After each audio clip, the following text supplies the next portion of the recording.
ഏവർക്കും മലയാളം ഓൺലൈൻ ക്ലാസ്സിലേക്ക് ഏവർക്കും സ്വാഗതം. നമ്മൾ ഇന്ന് ചർച്ച ചെയ്യാൻ പോകുന്നത് ഒരു യാത്രാ വിവരണമാണ്. ഉൾനാട്ടിലെ ഒരു ഉത്സവം. പേര് സൂചിപ്പിക്കുന്ന പോലെ ഒരു ഉൾനാട്ടിലുള്ള ഒരു ഉത്സവത്തെ പറ്റിയുള്ള ഒരു പാഠഭാഗമാണ്. വലിയൊരു പാഠഭാഗമാണെങ്കിൽ പോലും എസ് കെ പൊറ്റക്കാട് എന്ന് പറയുന്ന രചയിതാവിന്റെ ഏറ്റവും നമ്മൾ പറയുന്ന പോലെ എല്ലാവർക്കും മനസ്സിലാകുന്ന രീതിയിലുള്ള ഒരു രചന കൂടിയാണ്. അതിലെ കുറച്ച് പേരുകൾ, സ്ഥലപ്പേര്, ആളുകളുടെ പേരുകളൊക്കെ നമുക്ക് ചിലപ്പോൾ വായിൽ കൊള്ളാത്ത ഒരു ചെറിയ പ്രയാസം ഉള്ളത് ഒഴിച്ചാൽ ബാക്കിയെല്ലാം എല്ലാവർക്കും വായിച്ചാൽ മനസ്സിലാകുന്ന ലളിതമായ ഭാഷയിലാണ് അദ്ദേഹം രചിച്ചിട്ടുള്ളത്. അപ്പൊ ഉൾനാട്ടിലുള്ള ഒരു ഉത്സവം. ഏതാണ് ഈ ഉൾനാട്? വായിച്ച ആളുകൾക്ക് മനസ്സിലായിട്ടുണ്ടാവും. ഈ പാഠം ചർച്ച ചെയ്യുന്നത് എഴുത്തുകാരൻ ബാലിദ്വീപിൽ പോയപ്പോൾ ഉണ്ടായ അദ്ദേഹത്തിന്റെ അനുഭവങ്ങളാണ് രചിച്ചിട്ടുള്ളത്. ബാലിദ്വീപ് എന്ന് പറയുന്ന ഇന്തോനേഷ്യയിലുള്ള ഒരു ദ്വീപാണ്. ആ ഒരു സ്ഥലത്ത് പോയപ്പോൾ അദ്ദേഹത്തിന് ഉണ്ടായിട്ടുള്ള അനുഭവങ്ങളാണ് ഈ ഒരു ഭാഗത്തിൽ അദ്ദേഹം കുറിച്ചിട്ടുള്ളത്. എസ് കെ പൊറ്റക്കാട് എന്ന് പറയുന്ന ആ ഒരു വ്യക്തിയെ നമുക്കറിയാം. യാത്രാ വിവരണ സാഹിത്യത്തില് ഫസ്റ്റ് അല്ലെങ്കിൽ നമ്മുടെ മനസ്സിലേക്ക് ആദ്യം ഓടി വരുന്ന പേര് ആരുടെയാന്ന് ചോദിച്ചാൽ അത് എസ് കെ പൊറ്റക്കാടിന്റെ ആയിരിക്കും. കാരണം തുടക്കം മുതൽ അല്ലെങ്കിൽ മലയാള സാഹിത്യത്തിൽ യാത്രാ വിവരണം എന്നുള്ളതിന് ഒരു ഇതുണ്ടാക്കിയത് അദ്ദേഹം തന്നെയാണെന്ന് പറയാം. മലയാളത്തിന്റെ പ്രിയ എഴുത്തുകാരൻ, ജ്ഞാനപീഠം അവാർഡ് ലഭിച്ച മലയാളത്തിന്റെ സ്വന്തം എസ് കെ പൊറ്റക്കാട് എന്ന ശങ്കരൻകുട്ടി കുഞ്ഞിരാമൻ പൊറ്റക്കാട് എന്ന എസ് കെ പൊറ്റക്കാട്.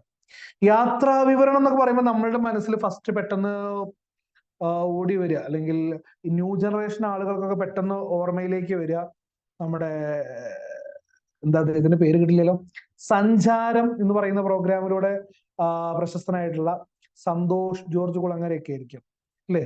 മെസ്സൊപ്പൊട്ടേമിയൻ വനാന്തരങ്ങളിലൂടെ യാത്രകൾ എന്നൊക്കെ പറഞ്ഞിട്ട് ഇങ്ങനെ പോകുന്നതാണ്. പക്ഷേ ആ ഒരു ഇതിനൊക്കെ രചനയ്ക്കൊക്കെ അല്ലെങ്കിൽ ആ ഒരു പരിപാടിയിലേക്കൊക്കെ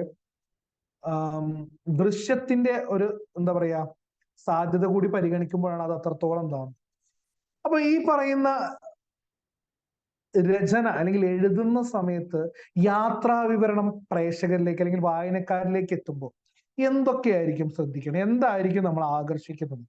പലപ്പോഴും ഒരു യാത്രാ വിവരണം, അതായത് മറ്റൊരാൾ നടത്തിയിട്ടുള്ള ഒരു യാത്ര, ആ യാത്രയിലുള്ള കാര്യങ്ങൾ നമ്മളെ വായിക്കാനായിട്ട് പ്രേരിപ്പിക്കുന്ന ഘടകം അതെന്തായിരിക്കും? അതായത് യാത്രാ വിവരണം ഏറ്റവും കൂടുതൽ നമുക്ക് എല്ലാവർക്കും അറിയാം. നമ്മള് പോയതോ അല്ലെങ്കിൽ പോവാത്തതോ ആയിട്ടുള്ള സ്ഥലങ്ങളാണെങ്കിൽ പോലും നമുക്കത് യാത്രാ വിവരണമായിട്ട് വായിക്കാൻ തോന്നുന്നത്, ഒന്ന്, അത് ആ വ്യക്തിയുടെ അനുഭവങ്ങൾ മാത്രമല്ല, വ്യക്തിയുടെ അനുഭവം വേണം, അതിൽ കൂടുതൽ ആ ഒരു സ്ഥലത്തെ കുറിച്ച്. ഇപ്പൊ ഒരു സ്ഥലത്തേക്ക് യാത്ര പോകുന്നു, പ്രത്യേകിച്ച് നമ്മൾ പരിചയപ്പെടാത്ത അല്ലെങ്കിൽ ഒരു പുതിയ സ്ഥലമായിരിക്കും നമുക്ക് യാത്രാ വിവരണത്തിൽ വായിച്ചറിയാനായിട്ട് ഏറ്റവും കൂടുതൽ താല്പര്യമൊക്കെ ഉണ്ടാവുക. അപ്പൊ അങ്ങനെ പോകുന്ന സമയത്ത് അവിടെയുള്ള ആളുകൾ, അവിടെയുള്ള ആളുകളുടെ ഭക്ഷണം, സംസ്കാരം, ഈ പറയുന്ന അതിലുൾപ്പെടുന്ന വേഷവിധാനങ്ങള്, അല്ലെങ്കിൽ അവിടുത്തെ ആചാരങ്ങള്, ഉത്സവങ്ങള്, ഇങ്ങനെ ഓരോരോ കാര്യങ്ങളും നമ്മളെ ആകർഷിക്കും.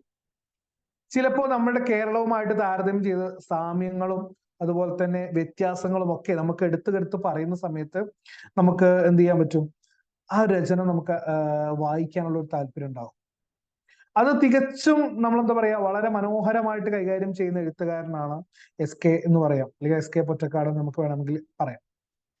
അപ്പോ ബാലിദ്വീപ് എന്ന് പറയുന്ന സ്ഥലത്ത് എത്തിയിട്ട് അവിടെ കാണുന്ന കാഴ്ചകളും അവിടുത്തെ രസകരമായിട്ടുള്ള ആ ഒരു ഉത്സവത്തിനുള്ള യാത്രയും, അതോടൊപ്പം തന്നെ നമ്മളുടെ കേരളവുമായിട്ട് ബാലിദ്വീപിനെ താരതമ്യം ചെയ്യുമ്പോൾ ഒരുപാട് സാമ്യ വ്യത്യാസങ്ങളും ഒക്കെ പാഠഭാഗത്തിൽ കുറിക്കുന്നുണ്ട്. അപ്പോ നമ്മളെല്ലാവരും യാത്ര പോകുന്നവരാണ്. ആ യാത്ര പോകുന്ന ഒന്ന് അല്ലെങ്കിൽ ആ കാര്യങ്ങള് നമ്മൾ മറ്റൊരാൾക്ക് പറഞ്ഞു കൊടുക്കുമ്പോൾ ആ കേൾക്കുന്ന ആൾക്ക് താല്പര്യം തോന്നുന്ന രീതിയിൽ പറയുക അല്ലെങ്കിൽ എഴുതുക എന്ന് പറയുന്നത് കുറച്ച് പ്രയാസമുള്ള പണി അല്ലേ. അവൻ പോയത് ഇങ്ങനെ പറയുക, പക്ഷെ അത് കേൾക്കാനുള്ള താല്പര്യം ഉണ്ടാകണമെങ്കിൽ അതെന്ത് വേണം എന്നുള്ളത് കൃത്യമായിട്ടുള്ള അറിവുള്ള ഒരു വ്യക്തിയാണ് അതിന്റെ ഉദാഹരണങ്ങളാണ് അദ്ദേഹത്തിന്റെ ഒരുപാട് രചനകൾ. ഇപ്പൊ ഉദാഹരണത്തിന് കാപ്പിരികളുടെ നാട്ടിലെ, അല്ലെങ്കിൽ ശാന്തിനികേതനം, ഈ പറയുന്ന ഒരുപാട് രചനകൾ, അദ്ദേഹത്തിൻ്റെതായിട്ട് വന്ന ഒരുപാട് രചനകൾ യാത്രാ സ്മരണകളിലാണ്. പിന്നെ നമ്മുടെ വേറെന്തായിരുന്നു, പേരുകൾ മനസ്സിൽ കിട്ടുന്നില്ല. ഇഷ്ടംപോലെ രചനകൾ. ഇപ്പോ ആഫ്രിക്കയിൽ പോയിട്ടുള്ള ഇതുണ്ട്. അതേപോലെ തന്നെ വിക്ടോറിയ വെള്ളച്ചാട്ടം കണ്ട അനുഭവമുണ്ട്. അങ്ങനെ ഒരുപാട് രചനകൾ അദ്ദേഹത്തിൻ്റെതായിട്ടുണ്ട്. അപ്പൊ നമുക്ക് ഇന്ന് എന്ത് ചെയ്യാം, ഉൾനാട്ടിലെ ഒരു ഉത്സവം എന്ന് പറയുന്ന ബാലിദ്വീപിലെ വിശേഷങ്ങളാണ് അദ്ദേഹം പങ്കുവെക്കുന്നത്.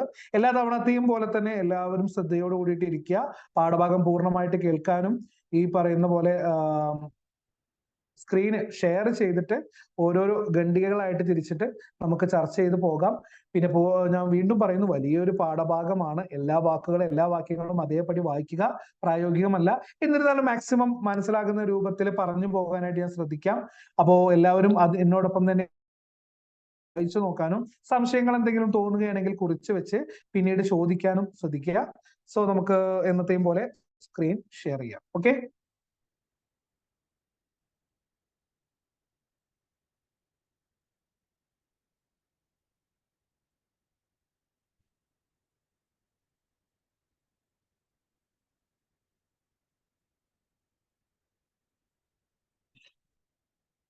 സ്ക്രീൻ ഷെയർ ചെയ്തു. എല്ലാവർക്കും വിസിബിൾ ആണെന്ന് വിചാരിക്കുന്നു. ഉൾനാട്ടിലെ ഒരു ഉത്സവം, SK പൊറ്റക്കാട്. വളരെ പ്രശസ്തനാണ്. എന്നിരുന്നാലും പേരുകൊണ്ട് പ്രശസ്തനായ പലരെയും കണ്ടുപരിചയം ഉണ്ടാവില്ല എന്ന് കരുതിയിട്ടാണ് ഇത്തരത്തിലൊരു ചിത്രം കൂടി നൽകുന്നത്. ഇദ്ദേഹമാണ് SK എന്ന ശങ്കരൻകുട്ടി കുഞ്ഞിരാമൻ പൊറ്റക്കാട് എന്ന SK പൊറ്റക്കാട്. അദ്ദേഹത്തിന്റെ ചെറിയൊരു ജീവിത രേഖ നൽകിയിരിക്കുന്നത് കാണാം. 1913 മാർച്ച് 14 കോഴിക്കോട് ജനനം. അച്ഛൻ കുഞ്ഞിരാമൻ പൊറ്റക്കാട് ഒരു ഇംഗ്ലീഷ് സ്കൂൾ അധ്യാപകനായിരുന്നു. കോഴിക്കോട് ചാലപ്പുറം ഗണപതി സ്കൂളിലായിരുന്നു അദ്ദേഹത്തിന്റെ പ്രാഥമിക വിദ്യാഭ്യാസം. പിന്നീട് കോഴിക്കോട് സാമൂതിരി കോളേജിൽ നിന്ന് ഇന്റർമീഡിയറ്റ് നേടിയ ശേഷം കോഴിക്കോട്ടെ ഗുജറാത്തി വിദ്യാലയത്തില് 1937 മുതൽ 39 വർഷങ്ങളിൽ അധ്യാപകനായി പ്രവർത്തിച്ചു. ആ സമയത്താണ് അദ്ദേഹത്തിന് യാത്രയോടുള്ള താല്പര്യം ജനിച്ചതെന്നാണ് പറയപ്പെടുന്നത്. പിന്നീട് ബോംബെയിലേക്കുള്ള യാത്രയിൽ നിന്ന് പിൽക്കാലത്ത് ഒരുപാട് അദ്ദേഹം കീർത്തിയുടെ അടിസ്ഥാനമായ ലോകസഞ്ചാരങ്ങൾ ആരംഭിച്ചു. കുറച്ചു കാലം ബോംബെ ജോലി ചെയ്തു ബോംബെയില്.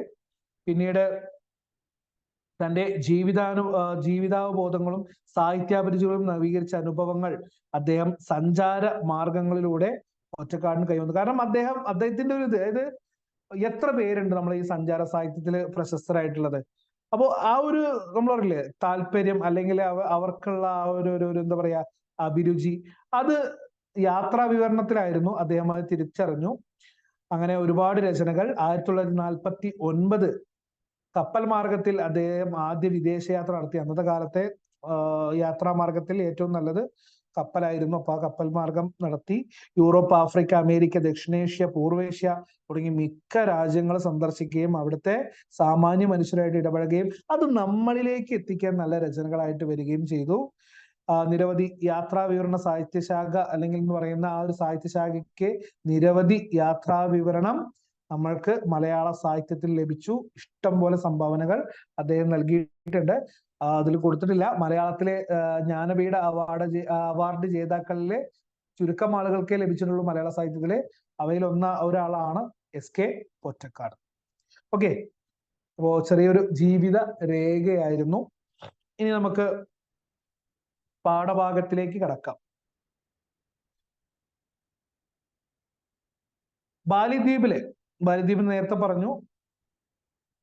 അപ്പൊ ബാലിദ്വീപിലാണ് സംഭവങ്ങളൊക്കെ നടക്കുന്നത്. ബാലിദ്വീപ് എന്ന് പറയുന്ന സ്ഥലത്തെ ക്ഷേത്രങ്ങളെല്ലാം കണ്ട് പുരിയിലേക്ക് മടങ്ങുന്ന സമയത്ത് ചെക്കോർദ എന്ന് പറയുന്ന അവിടുത്തെ ഒരു കഥാപാത്രം പറയുകയാണ്, ഇന്ന് രാത്രി ഞാൻ പുരിയിലേക്ക് ഉണ്ടാവില്ല. കാരണം ഇന്ന് വൈകുന്നേരം ബാൻസർ ബാൻതുയുങ്, ഒരു സ്ഥലപ്പേരാണ് കേട്ടോ. അപ്പൊ ഞാൻ പറഞ്ഞല്ലോ ഈ ചെക്കോർദെ, അതുപോലെ തന്നെ ബാൻജാർ ബാങ്തുയുങ് എന്നൊക്കെ പറയുന്ന അവിടുത്തെ ആളുകളുടെയും സ്ഥലപ്പേരുകൾ മാത്രമേ ഒരു പ്രയാസമായിട്ട് നമുക്ക് തോന്നുള്ളൂ. അതൊക്കെയെല്ലാം ഒരുപോലെയാണ്.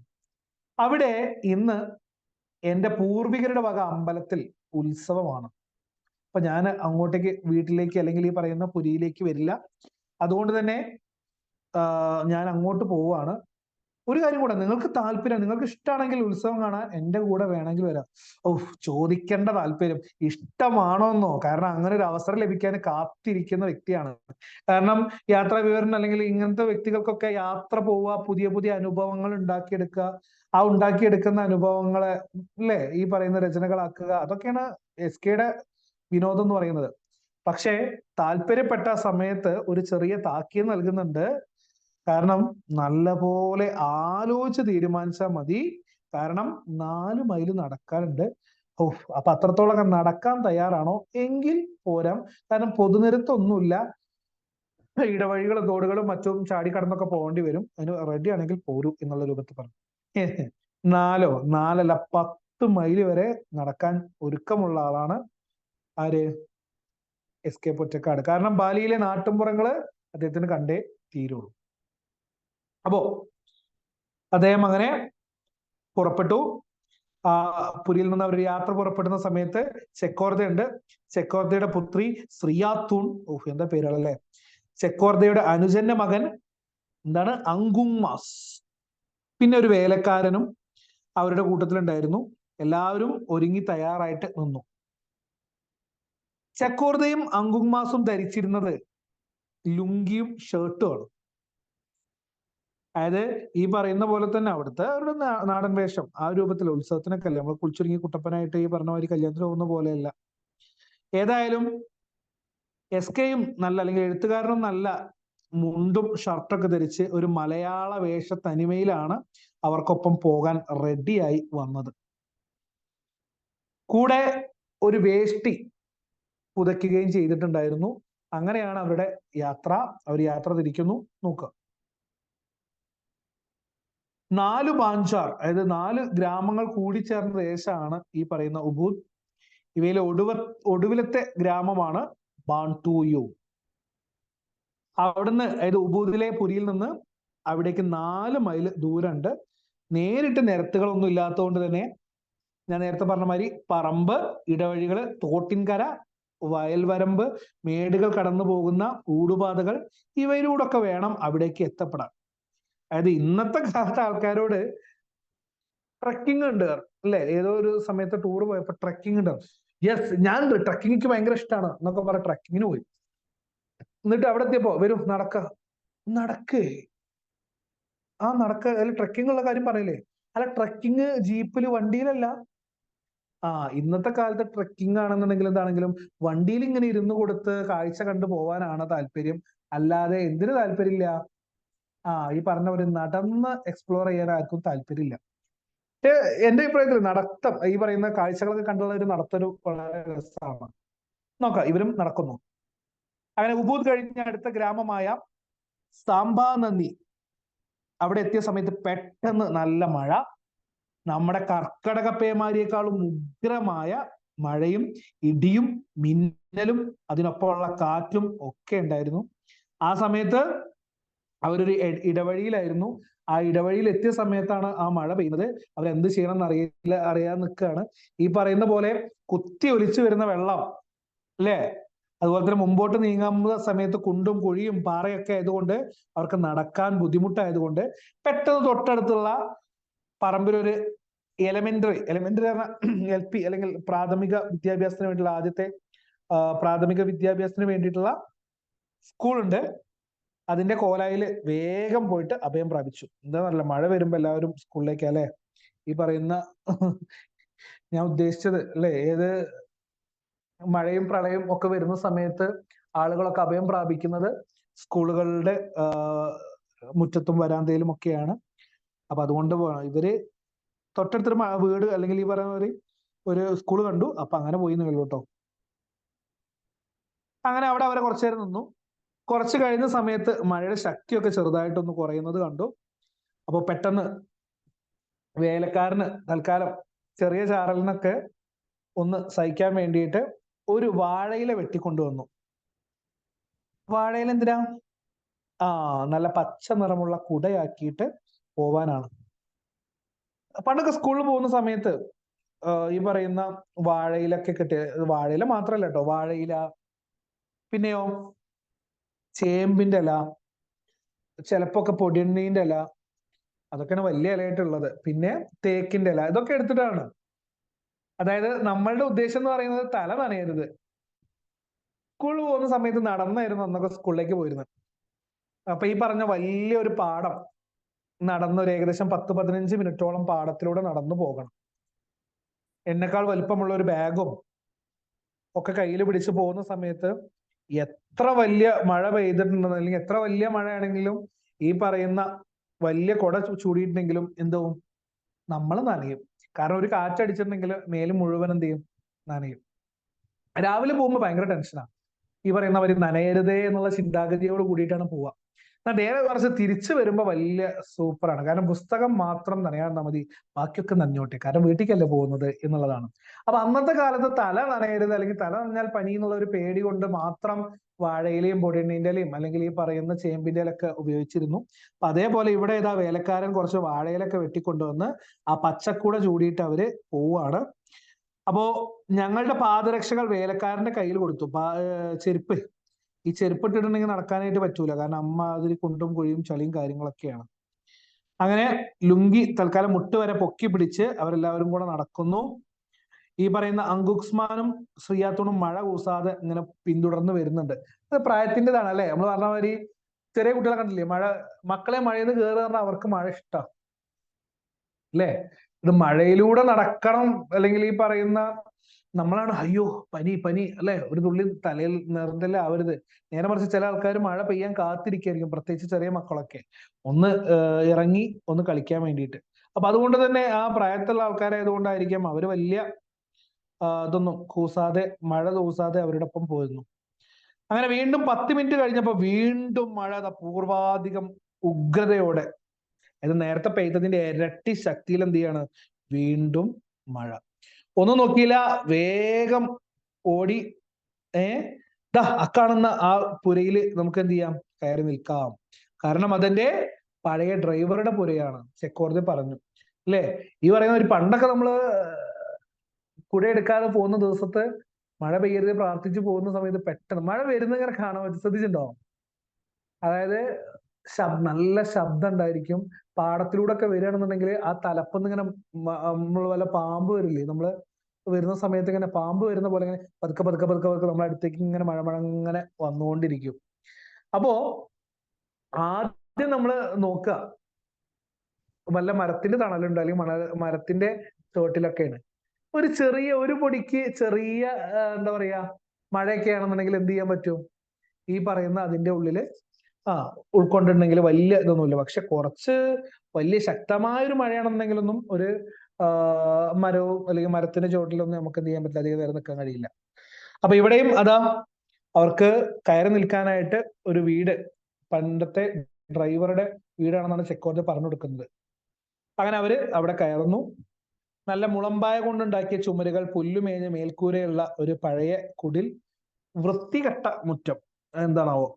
അപ്പൊ ഈ പറയുന്ന പോലെ എന്താണ്, ആ നാട്ടിലുള്ള വീടുകളെ കുറിച്ച്, ഓരോ വീടുകൾക്ക് ഓരോ സ്ഥലത്തിനും ഓരോരോ ഇതുണ്ടാവുമല്ലോ, ആ പ്രത്യേകതകൾ പറയാൻ വേണ്ടിയിട്ട് മുളകളാണ് ഏറെക്കുറെ ആ വീടിനെ ഉപയോഗിച്ചിട്ടുണ്ടാക്കിയിരുന്നത്. പിന്നെ പുല്ലുമേഞ്ഞ മേൽക്കൂര. പിന്നീട് ആ പറമ്പിൽ വേറെയും 2 കുടിലുകളുണ്ട്. ആ ഒരു മൂലയിലായിട്ടൊരു മണ്ഡപപ്പുരയും, പറമ്പിന് ചുറ്റും അരയാൾ പൊക്കത്തിലുള്ള മൺമതിലുകളുണ്ട്. ശ്രദ്ധിച്ചു നോക്കി. അതായത് നമ്മൾ ഇന്നത്തെ കാലത്തൊക്കെ ഒരു വീട് വെക്കുകയാണെങ്കിൽ നമ്മൾ ആദ്യം ചെയ്യുന്നതായിരിക്കും, വീട് വെക്കും, നേരെ ഈ പറഞ്ഞ പോലെ ചുറ്റുമതിലെത്തും, വേറെ ആർക്കും ഇവിടെ പ്രവേശമില്ല. പണ്ട് കാലത്ത് ഈ പറയുന്ന ചുറ്റുമതിലും മറ്റു കാര്യങ്ങളും ഉണ്ടെങ്കിൽ പോലും നമ്മളെ തറവാടും അല്ലെങ്കിൽ ഈ പറയുന്ന ഒരു പറമ്പിൽ തന്നെ 1, 2, 3 വീടുകളൊക്കെ ഉണ്ടാകും. ഇവിടെ ഇതാ കുടിലുകള്, പറമ്പിൽ വേറെയും 2 കുടിലുകളുണ്ട്. മാത്രല്ല മണ്ഡപപ്പുര എന്ന് പറഞ്ഞിട്ടുണ്ടെങ്കിൽ കുറച്ച് ഉയരത്തില് ഉണ്ടാക്കിയിട്ടുള്ള പടികൾ, അല്ലെങ്കിൽ ഒരു ഇതാണ്, എന്താ മണ്ഡപം എന്നാണ് നമ്മൾ പറയുക. മണ്ഡപപ്പുര എന്ന് പറയുന്നതുകൊണ്ട് അത് തന്നെയാണ് ഉദ്ദേശിക്കുന്നത്. അതായത് ഉയർത്തി കെട്ടിയ ഒരു പ്രത്യേക സ്ഥലം. ഇപ്പൊ നമ്മൾ അമ്പലത്തിലൊക്കെ നമുക്ക് പെട്ടെന്ന് കാണാനായിട്ട് പറ്റും, അങ്ങനെ കുറച്ച് ഹൈറ്റിൽ ഉണ്ടാക്കിയുള്ള ഒരു പീഠം പോലെയുള്ള സ്ഥലം. പിന്നെന്താ പറയുന്നത്, നല്ല മതിലുകളുണ്ട്. അതെന്തുകൊണ്ടാ, മൺകൊണ്ട് നിർമ്മിച്ച അരയാൾ പൊക്കത്തിലുള്ള മതിലുകൾ. അതായത് പണ്ടൊക്കെ മണ്ണ് അല്ലെങ്കിൽ മണ്ണിന്റെ കട്ട ഇതൊക്കെ ഉപയോഗിച്ചിട്ടാണ് മതിലും വീടും ഒക്കെ ഉണ്ടാക്കാറുള്ളത്. അത്തരത്തിൽ അവിടെ കാണാം. അതിന് മാത്രമല്ല, അത് കുതിർന്നു പോകാതിരിക്കാൻ വേണ്ടിയിട്ട്, മഴ കൊണ്ട് കേടുവന്ന് പോവാതിരിക്കാൻ വേണ്ടിയിട്ട് അതിന്റെ മുകളിൽ അല്ലെങ്കിൽ ഏറ്റവും മുകൾ ഭാഗത്തായിട്ട് നല്ല വൈക്കോല് ഇങ്ങനെ ഇട്ട് വെച്ചിട്ടുണ്ട്. കാരണം മഴവെള്ളം തെറിച്ച് പെട്ടെന്ന് കേടുവന്ന് പോകരുതല്ലോ എന്ന് കരുതിയിട്ട്. അങ്ങനെ എവിടെ തിരുവിതാംകൂറിൽ കാണുന്ന അല്ലെ, തിരുവിതാംകൂറിൽ ചില പ്രദേശങ്ങളിൽ കാണുന്ന ചില മാതൃകയിൽ തന്നെയാണ് ഈ മതിലുകളും പണിത് വെച്ചിരിക്കുന്നതെന്ന് എഴുത്തുകാരൻ നോക്കുന്നു. കണ്ടോ, നാട്ടിനെ കുറിച്ചുള്ള ഓർമ്മയിൽ നാടിന്റെ ചില സാമ്യങ്ങൾ അവിടെ ഉൾപ്പെടുത്തിയിട്ടാണ് അദ്ദേഹം എഴുതിയിട്ടുള്ളത്. അതായത് കാരണം ബാലിയിലുള്ള ഉൾനാട്ടിലെ മിക്കതും എല്ലാ സ്ഥലത്തും ഇതുപോലെ തന്നെ മൺമതിലുകളായിരിക്കും ഉണ്ടാവുക. ഇപ്പൊ കുറച്ചുനേരം അവിടെയൊക്കെ നിന്ന് മഴ തോർന്നു, വീണ്ടും യാത്ര. തൽക്കാലം ഇപ്പൊ കുറച്ച് നാട്ടുവെളിച്ചൊക്കെ ഉണ്ട്, പിന്നെയും ഇടവഴികൾ തന്നെയാണ്. ഞാൻ നേരത്തെ ചെക്കോർത്ത് പറഞ്ഞത് ഓർമ്മിപ്പിക്കുകയാണ്. പ്രത്യേകിച്ച് നിരത്തൊന്നുമില്ല, അങ്ങനെ ചാടി പോകണം. ഇടവഴികളുടെ ഇരുവശങ്ങളിൽ കാണുന്ന പറമ്പുകൾ, അവിടെ ആകൃതി, പ്രകൃതി, അവിടെ തഴച്ചു വളർന്നു നിൽക്കുന്ന സസ്യവർഗങ്ങൾ, ഇവയെല്ലാം കാണുന്ന സമയത്ത് ഒരു സുപരിചിതത്വം മലയാളിയായ അദ്ദേഹത്തെ ആശ്ചര്യഭരിതനാക്കി തീർത്തു. കാരണം ആ തൊടികൾ കേരളത്തിൽ നിന്ന് അങ്ങനെ തന്നെ അടർത്തിക്കൊണ്ടുവന്ന് വെച്ച് പ്രതിഷ്ഠിച്ചതാണെന്നേ തോന്നുള്ളൂ.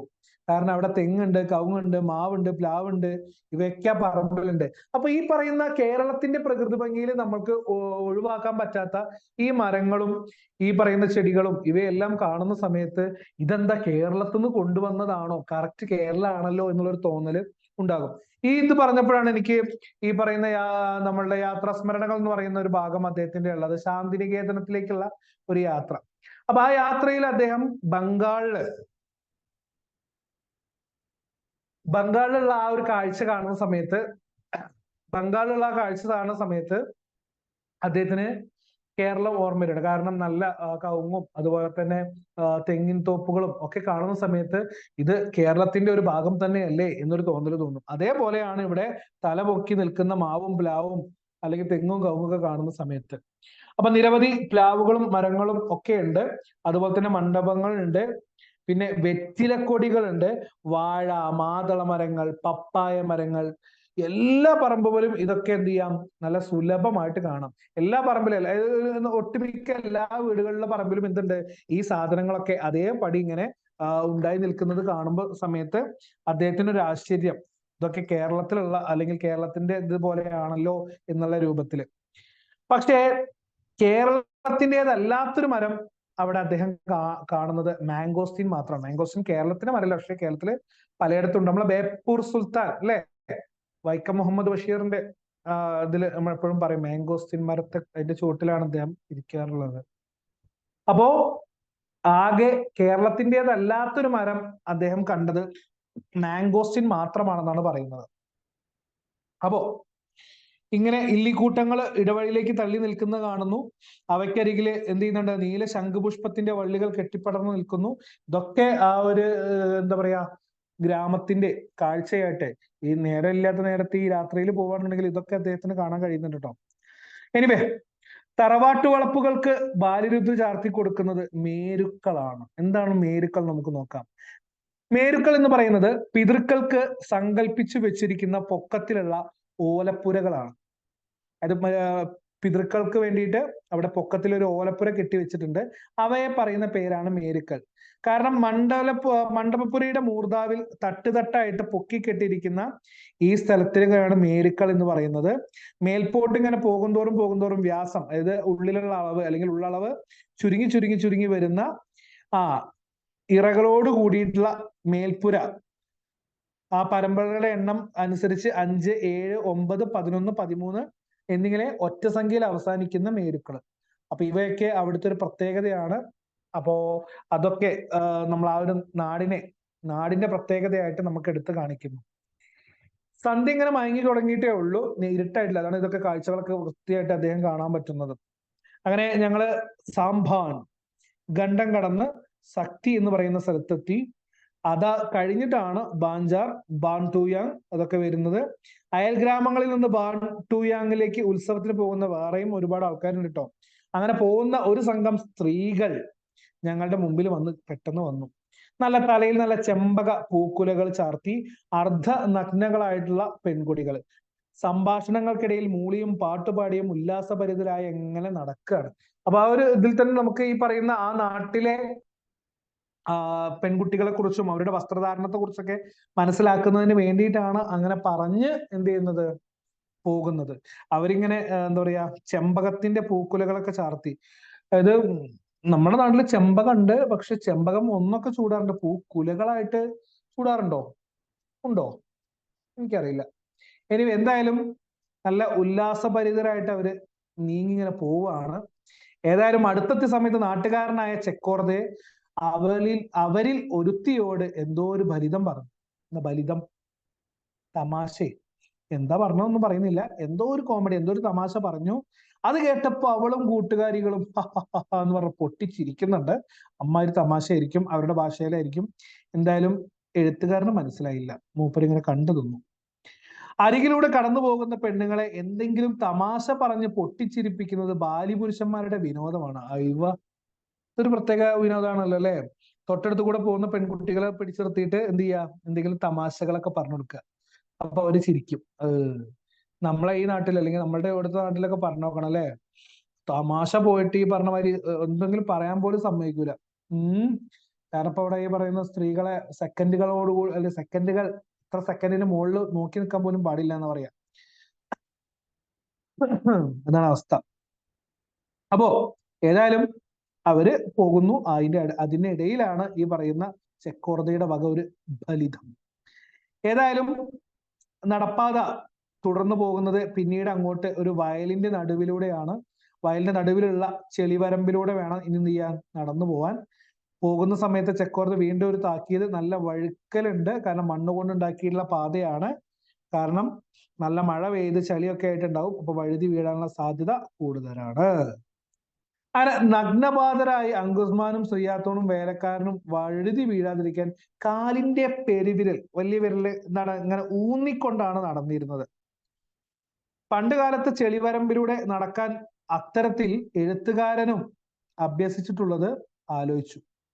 അപ്പൊ ഇത് എനിക്ക് മാത്രല്ല ബാലിക്കാർക്കും അറിയാമെന്ന് അദ്ദേഹത്തിന് അപ്പോഴാ മനസ്സിലായത്. കാരണം അല്ലേ, നമ്മളത് കേരളത്തിൽ മാത്രമേ ഉള്ളൂ എന്ന് വിചാരിച്ചു പോയി, പാവം. അങ്ങനെ ഇടയ്ക്കിടെ അറ്റക്കഴങ്ങളും കടക്കാറുണ്ട്. അറ്റക്കഴങ്ങൾ, അതായത് അറ്റക്കഴങ്ങൾ എന്ന് പറഞ്ഞാൽ നീർച്ചാലുകൾ, വെള്ളത്തിൽ വെള്ളം വരുന്ന നീർച്ചാലുകൾ എന്നാണ് ഉദ്ദേശിക്കുന്നത്. അപ്പൊ ആ വെള്ളത്തിലൂടെ ഇടയ്ക്കിടയ്ക്ക് ഇങ്ങനെ പോകണം.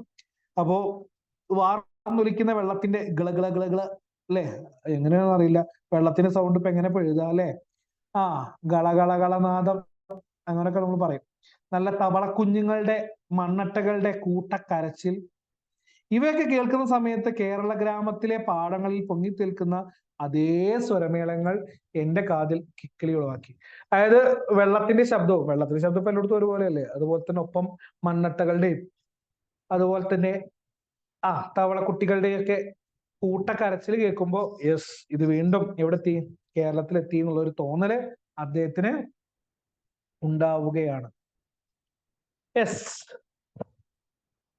പാടം നടന്ന് കഴിഞ്ഞു. ഇപ്പൊ ഒരു കുന്നിൻ ചെരുവിലെ ചുവന്ന ചരൽപ്പറമ്പിലേക്ക് കയറി. ആ മൂലയിൽ അതാ 3-4 തൈത്തങ്ങൾ ഇങ്ങനെ പീലി വിടർത്തി നിൽക്കുന്നു. അതിനിടയിൽ കൂടി വവ്വാലുകൾ അല്ലെങ്കിൽ വാവലുകൾ എന്ത് ചെയ്യുന്നു, ചിറകിട്ടടിച്ച് പറന്നു. വീണ്ടും ഇടവഴി.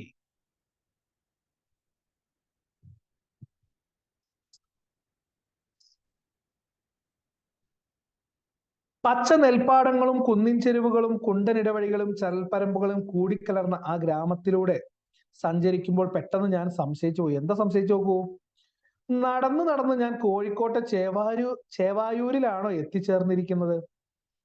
അതായത് എഴുത്തുകാരൻ നടക്കുന്ന സ്ഥലത്തിന്റെ രൂപം, ഇടവഴികള്, തോട്ടിൻകര, വെള്ളം, ഈ പറയുന്ന പറമ്പ്, വയല്, ഈ കാഴ്ചകളും ഈ സ്ഥലങ്ങളൊക്കെ കാണുന്ന സമയത്ത് ഞാനിപ്പോ ബാലിദ്വീപിൽ തന്നെയല്ലേ. കാരണം എനിക്ക്, അതായത് അദ്ദേഹത്തിന് ഇവയെല്ലാം സാദൃശ്യപ്പെടുത്തി തോന്നാവുന്ന മറ്റൊരു സ്ഥലമാണ് അദ്ദേഹത്തിന്റെ ഈ പറയുന്ന കോഴിക്കോടത്തെ ചേവായൂര്.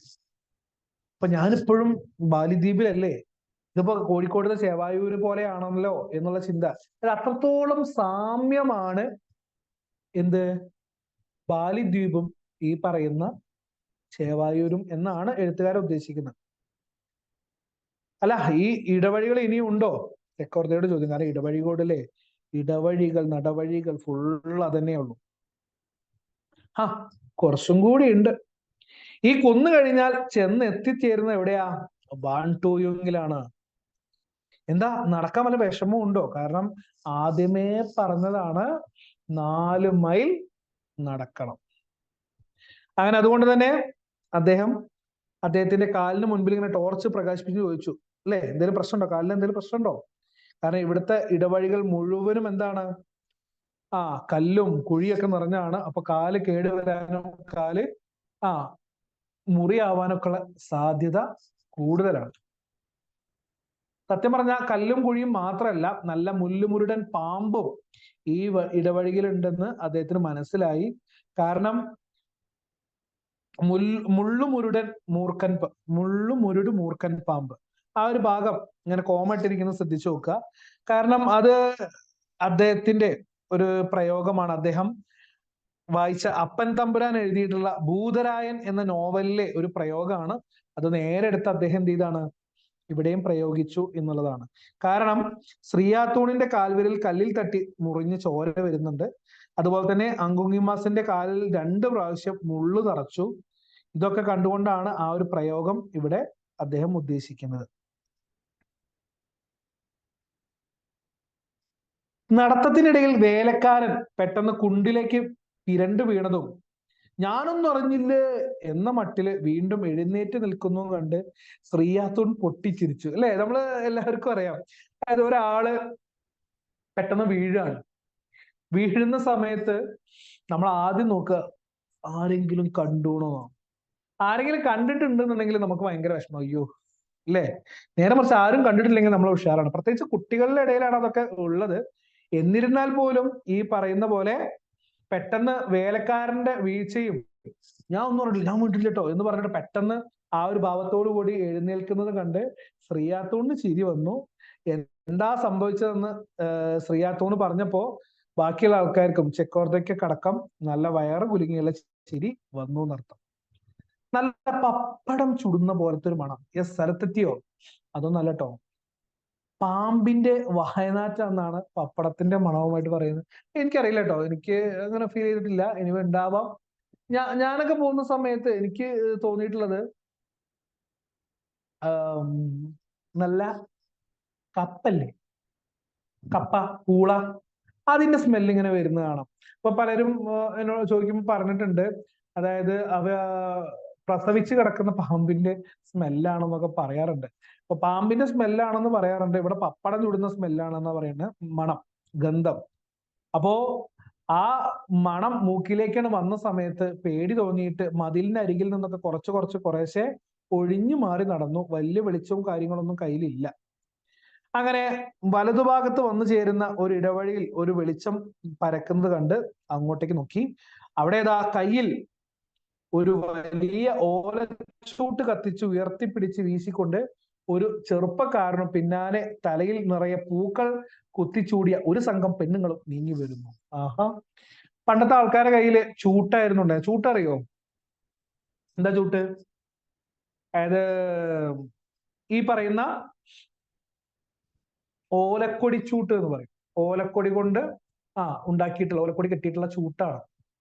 പണ്ട് കാലത്ത് രാത്രി യാത്രകളിൽ ഏറ്റവും കൂടുതൽ ആളുകൾ ഉപയോഗിച്ചത് ആ ചൂട്ടായിരുന്നു. അതിങ്ങനെ വീശി ഇങ്ങനെ നടക്കും, അല്ലെ. അപ്പൊ ആഞ്ഞ് കത്തിയിട്ട് നമുക്ക് വഴി കാണിച്ചു തരും. പണ്ട് സ്ഥലങ്ങളിൽ ഞാൻ കഥയിലും അല്ലെങ്കിൽ ഇതിലൊക്കെ വായിച്ചിട്ടുണ്ട്, ചന്തകളിൽ അല്ലെങ്കിൽ ഈ പറയുന്ന അങ്ങാടികളിലൊക്കെ ചൂട്ട് വാങ്ങി വെച്ചിട്ടുണ്ടാവും. ഏതെങ്കിലും സ്ഥലത്ത് പോയിട്ട് രാത്രി വൈകി വരുന്ന സമയത്ത് നമ്മളെ കയ്യിൽ വെളിച്ചൊന്നും ഇല്ലെങ്കിൽ ആ ചൂട്ട് വാങ്ങിയിട്ടാണ് പോവുക. പൈസ കൊടുത്ത് വാങ്ങിയിട്ട് ആ ചൂട്ടും കത്തിച്ച് അങ്ങനെ ഒരു പോക്കുണ്ട്. അപ്പൊ ഇവിടെ ഒരു വിഭാഗം ആളുകള്, അതിന് മുമ്പിൽ ഒരു ചെറുപ്പക്കാര്, പിന്നാലെ തലയിൽ നിറയെ പൂക്കൾ ചൂടിയിട്ടുള്ള ഒരു സംഘം പെണ്ണുങ്ങൾ, കയ്യില് ഈ പറയുന്ന ചെറുപ്പക്കാരന്റെ കയ്യില് ഒരു ഓലച്ചൂട്ടുണ്ട്. കുറച്ച് അവിടെ എത്തിയ സമയത്ത് അവർക്ക് തോന്നി ആ ചൂട്ടിന്റെ വെളിച്ചത്തിൽ നമുക്ക് അവരോടൊപ്പം പോയാലോ, കുറച്ച് നമുക്ക് വെളിച്ചം കാണാലോ, വലിയ പ്രയാസമില്ലാതെ അവിടെ എത്താം. കാരണം അവരും ഉത്സവ സ്ഥലത്തേക്ക് പുറപ്പെട്ടവരാണ്. ഇത്തിരി പരിഷ്കാരമുള്ളവരാണെന്ന് തോന്നുന്നു. കാരണം വേഷവിധാനങ്ങളും മറ്റു സംസാരങ്ങളും അല്ലെങ്കിൽ ഒക്കെ അത്തരത്തിൽ പരിഷ്കാരം തോന്നിപ്പിക്കുന്നുണ്ട്. എന്താ പരിഷ്കാരം? അതത് കാലത്തിനനുസരിച്ചുള്ള രീതിയിൽ ജീവിക്കുന്ന ആളുകളെ നമ്മൾ പരിഷ്കാരികൾ, അല്ലെ, ന്യൂജൻ ആളുകളെ നമ്മൾ അങ്ങനെ പറയാറുണ്ട്. കാരണം ഇവിടെ പെണ്ണുങ്ങൾ പച്ച നിറത്തിലുള്ള നല്ല കട്ടിത്തുണിയും നീണ്ട കൈകളോട് കൂടിയ വെള്ള കുപ്പായം ഒക്കെയാണ് ധരിച്ചിരിക്കുന്നത്. നേരത്തെ വന്ന് കണ്ട പെണ്ണുങ്ങൾ സ്ത്രീകളുടെ ഒന്നും വേഷം പ്രകാരമല്ല. കാരണം കുപ്പായത്തിന് മീതെ അല്ല അരയിലല്ല വർണ്ണ പട്ടുകച്ചയും ഒക്കെ ചുറ്റിയിട്ട് മുൻപേ നടക്കുന്ന അർദ്ധനഗ്നനായ ചെറുപ്പക്കാരന്റെ കയ്യിലെ കത്തി എരിയുന്ന ചൂട്ട് ഞാൻ കൗതുകത്തോടെ നോക്കി. അതായത് നേരത്തെ കണ്ട സ്ത്രീകളുടെയും ഇവരുടെയും വേഷവിധാനങ്ങൾ തമ്മിൽ നല്ല മാറ്റമുണ്ട്. അതുകൊണ്ടാണ് ഇവരെ പരിഷ്കാരമുള്ളവരായിട്ട് പറയുന്നത്. ആ ചൂട്ട് നോക്കിയപ്പോ വീണ്ടും അദ്ദേഹത്തിന് ഒരു ചിന്ത. കാരണം എന്താ? ആ ചൂട്ടിന്റെ കോലവും കെട്ടും മട്ടൊക്കെ കണ്ടിട്ട് ഇത് വീണ്ടും ചേവായൂര്. അദ്ദേഹത്തിന് പറയുന്നത് ഇത് ചേവായൂർ രാമനാരുടെ കടയില്, അല്ലെ, രാമനാരുടെ പീടികയിൽ വിൽക്കാൻ വെച്ച അതേ ചൂട്ടല്ലേ, എന്തല്ലേ, ഓലക്കുടി പോലും ഒരു വ്യത്യാസമല്ല, അതേ കെട്ട്, അതേ രൂപത്തിലുള്ള വലിപ്പം. അപ്പൊ ഇവിടെ അവിടെയൊക്കെ സെയിം ആണ്. ഈ മൂപ്പര കടയറ്റ അവിടെ ഉണ്ടോ അറിയില്ല കേട്ടോ. ഏതായാലും വീണ്ടും ചേവായൂരിലുള്ള ആ ഒരു സ്ഥലത്തേക്ക് അദ്ദേഹത്തിന്റെ ചിന്തയെ ആ ചൂട്ട് കൊണ്ടുപോയി. അപ്പോ നമ്മളെ നാട്ടില് ചൂട്ട് എന്നാണ് പറയാ. അപ്പൊ അതുകൊണ്ട് ഇവിടെ ചെക്കോർദയോട് ചോദിച്ചു, അല്ല ആ കയ്യിൽ പിടിച്ചിരിക്കുന്ന ആ കത്തുന്ന സാധനമില്ലേ, ഇതിന്റെ പേരെന്താ? ചുണ്ടേ. എന്താണ്? ചുണ്ടേ. നമ്മളത് ചൂട്ട്, അവളത് ചുണ്ടേ. ഏതായാലും ചെക്കോർദ പറഞ്ഞു കേട്ടപ്പോ മൂപ്പര് മൂക്കത്ത് വിരൽ വെച്ച് പോയി. കാരണം പേരിലും വലിപ്പത്തിലും ഇതിലൊന്നും മാത്രമല്ല, അല്ലേ, നമ്മുടെ നാട്ടിലത്തെ ചൂട്ടിന്റെ ഏട്ടനായിട്ട് വരും ആര്? ബാലിക്കാരുടെ ഈ ചുണ്ടേ. അങ്ങനെ കുന്നും ഇടവഴികളും ഒക്കെ കടഞ്ഞ് വീണ്ടും പാത ഒരു വയൽ സാമ്രാജ്യത്തിന്റെ മൂലയിലേക്ക് വഴുതി വിടും.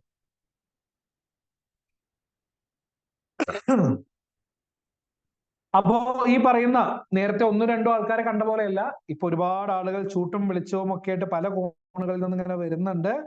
ദൂരെ നോക്കിയ ഒരു മിന്നാമിന്നിങ്ങിന്റെ കൂട്ടം കത്തി കത്തി കത്തി കത്തി നിൽക്കുന്നത് പോലെയുള്ള ഒരു മല കാണാം. അവിടേക്ക് ചൂണ്ടിക്കാണിച്ച് ചെക്കോർദ പറയുന്നത്, കണ്ടോ, നോക്കിക്കോളൂ, അതാണ് ഉത്സവ സ്ഥലം, അതാണ് കാണുന്നത്.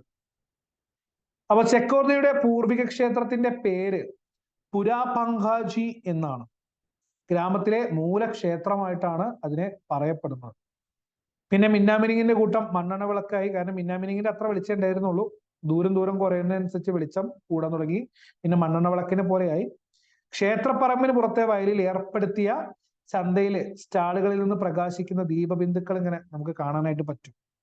അങ്ങനെ ചന്തയിലെ ശബ്ദകോലാഹലങ്ങൾക്കിടയിലൂടെ ക്ഷേത്രത്തിൽ നിന്ന് നല്ല ശ്യാമലിൻ വാദ്യസംഗീത തരംഗങ്ങൾ എന്ത് ചെയ്യാം, ഇങ്ങനെ കേൾക്കുന്നുണ്ട്. കാരണം ഉത്സവമൊക്കെ അല്ലേ, പാട്ടും മേളവും അല്ലെങ്കിൽ വാദ്യ സംഗീതങ്ങളും ഒക്കെ ഉണ്ടാകും. അപ്പോ ഈ പറയുന്ന ക്ഷേത്രത്തിലെ കാവുകളിലും പൂരങ്ങളിലും ഒക്കെ നമ്മൾ എങ്ങനെയാണോ കേരളത്തിൽ കാണുന്നത് അതേ രൂപത്തിലുള്ള ഒരു കാഴ്ചയായിട്ട് അദ്ദേഹത്തിന് ഇവിടെയും തോന്നി എന്നുള്ളതാണ് യാഥാർത്ഥ്യം. അത് അദ്ദേഹം പറയുന്നുണ്ട്. അതേ ആർഭാടങ്ങളും വിനോദ പ്രകടനവും ഒക്കെയാണ് ഇവിടെ അല്ലെന്ന്. പെണ്ണുങ്ങളും കുട്ടികളുമാണ് ഏറ്റവും അധികം ഉത്സാഹം കാണിക്കുന്നത്, അല്ലെ. ഈ പറയുന്ന ഗ്രാമങ്ങളിലൊക്കെ ആണെന്നുണ്ടെങ്കിൽ അവർക്ക് എപ്പോഴെങ്കിലും ഒന്ന് പുറത്തിറങ്ങാനും സാധനം വാങ്ങാനും ഒന്ന് ഇതാക്കാനൊക്കെ ഏറ്റവും കൂടുതലായിട്ട് സമയം കണ്ടെത്തുന്നത് അല്ലെങ്കിൽ ഇത്തരത്തിലുള്ള ഉത്സവങ്ങളിൽ നിന്നൊക്കെയാണ്. അപ്പൊ എല്ലാ നാട്ടിൻ പുറത്ത് കാണുന്ന തന്നെ, നാട്ടിൻ പുറത്തിൽ കാണുന്ന പോലെ തന്നെ പാലിയിലെ ക്ഷേത്രങ്ങൾക്കരികിലും ഒരു ആൽമരം ഉണ്ടായിരിക്കുന്നു. ശരിയല്ലേ? ആലായാൽ എന്ത് വേണം? തറ വേണം, അടുത്തൊരമ്പലം വേണം, ആലിനു ചേർന്നൊരു കുളവും വേണം. അങ്ങനെ ഒരു നാടൻ പാട്ടൊക്കെ ഉണ്ട്. അപ്പൊ ആലായാൽ നിങ്ങൾ തറ ഉണ്ടാവും, ആ തറേന്റെ അടുത്തൊരു അമ്പലം വേണം, അമ്പലത്തിനടുത്തൊരു കുളം വേണം. അപ്പൊ നേരെ തിരിച്ചു പറഞ്ഞാൽ അമ്പലത്തിന് മുൻപിൽ എന്തുണ്ടാവും? ഒരു ആലും ആൽത്തറയൊക്കെ ഉണ്ടാകും. ഇവിടെയും അങ്ങനെ വേണം എന്നുള്ളതാണ് പറയുന്നത്. അപ്പൊ ആ വടവൃക്ഷത്തെ ഇവിടുത്തെ ആൾക്കാർ പറയുന്നത് വരിങ്കൻ എന്നാണ് വിളിക്കുന്നത്. ഏതായാലും ക്ഷേത്രത്തിലേക്ക് കടക്കുന്നതിന് മുൻപ് ചെക്കോർദയുടെ ഒപ്പം ഇവരും വരിങ്കൻ എന്ത് ചെയ്യുന്നുണ്ട്? ഒന്ന് പ്രദക്ഷിണം വെക്കുന്നുണ്ട്. ചെക്കോർദയെ ആ ഒരു കച്ച അരയിൽ ചുറ്റിക്കെട്ടി, അതാണ് അവിടുത്തെ ഒരു ആചാരം കേട്ടോ. ഒന്നും നോക്കിയില്ല, തന്റെ കയ്യിലുണ്ടായിരുന്ന വേസ്റ്റ് എടുത്ത് മൂപ്പരും എന്ത് ചെയ്തു, അരയിൽ കെട്ടിയ എഴുത്തുകാരൻ. അങ്ങനെ ഗോപുരം ഒന്ന് കടന്ന് ചുറ്റമ്പലത്തിലേക്ക് പ്രവേശിച്ചു. നാലമ്പലത്തിൽ, അല്ലെങ്കിൽ ഈ പറയുന്ന ബാലിക്ഷേത്രങ്ങൾക്ക് സാധാരണയായിട്ട് 3 ചുറ്റമ്പലങ്ങളെങ്കിലും ഉണ്ടായിരിക്കുന്നതാണ് പറയുന്നത്. ആ സമയത്ത് അപ്പക്കെട്ടുകൾ തലയിലേറ്റിയ പെണ്ണുങ്ങൾ ഒറ്റയ്ക്കും കൂട്ടമായും അമ്പലത്തിലേക്ക് കടന്നു വരുന്നുണ്ട്. എന്താ സംഭവം? അവിടുത്തെ ഒരു ഇത് പ്രകാരം, ആചാരപ്രകാരം ഉത്സവ ദിവസം ഗ്രാമത്തിലുള്ള ഓരോ കുടുംബത്തിൽ നിന്നും അമ്പലത്തിലേക്ക് അപ്പക്കാഴ്ചകൾ കൊണ്ടുവരണം. അപ്പം അറിയില്ലേ, അപ്പങ്ങൾ കൊണ്ടുവരണം എന്നാണ്. എന്താന്ന് എനിക്കറിയില്ല. നമ്മള് സാധാരണ നമുക്ക് അമ്പലത്തിൽ നിന്ന് പലതും കിട്ടും. പായസം, ഓരോ സ്ഥലത്ത് പ്രസാദങ്ങൾ പല രൂപത്തിലാണ് കേട്ടോ.